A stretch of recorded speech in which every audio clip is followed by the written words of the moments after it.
Good morning. This week we are talking about the color gold. And, hey model, are you going to come and show them? We're talking about gold because, come here. They can't see you on that side. Come here.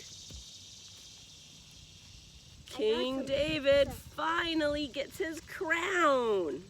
Now, we're not exactly sure what kind of crown King David might have had. He might have had a crown like that. He might have had a crown like this. Does that one fit?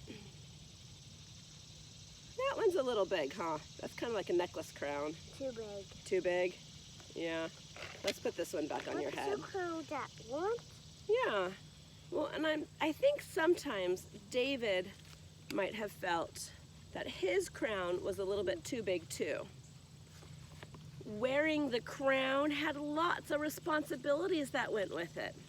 But King David's crown is not the only crown that we hear about in the Bible. In Revelation, it talks about a crown of stars. In Proverbs, it talks about a woman's hair being her crown of glory. We know King David had a crown. We know it had gold on it because it tells us how much. If you remember way back to May, we were talking about training the physical body and how training the physical body has some value. And Paul talked about how athletes would compete to get a crown that wouldn't last. And he's talking about a leaf crown made out of laurels. No scissors for you, please. Thank you. I don't want to cut it. Oh, you want to cut my tree branch? But I like it. And I'm afraid you'll cut my hair. And you're blocking the video. Here, you may cut it, but not when it's on my head. And in that verse, he says there is a crown that will not perish. Because this is not connected to the tree, it's going to die. It's going to wilt. A child is going to come and cut its leaves off. This crown is not going to last very long. There's another type of crown that's mentioned.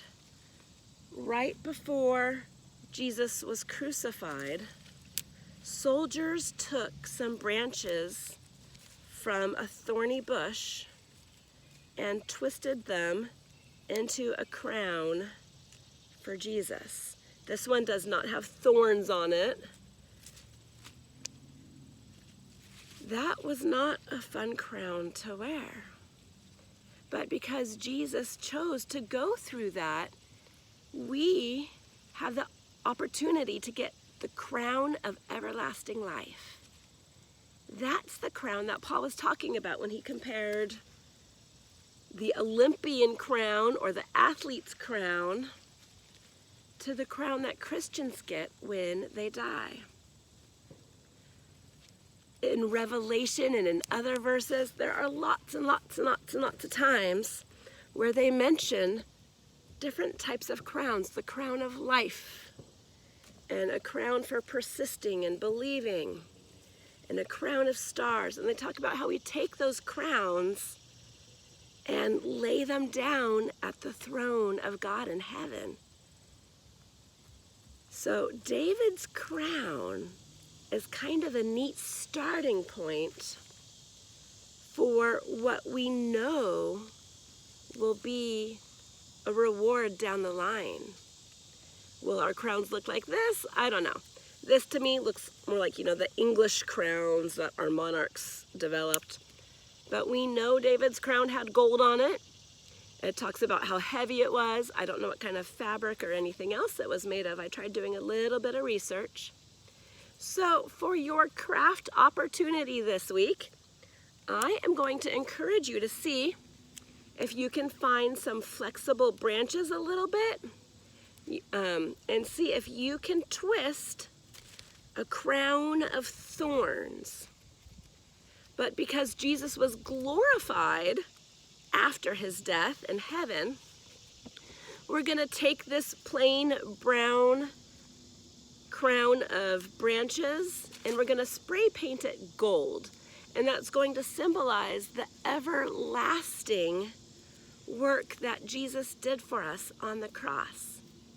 I miss you guys a bunch. I'm looking forward to coming back home with you and have fun learning more about this precious metal that kings got to use. I lost my train of thought. I love you. I'll see you later. Bye.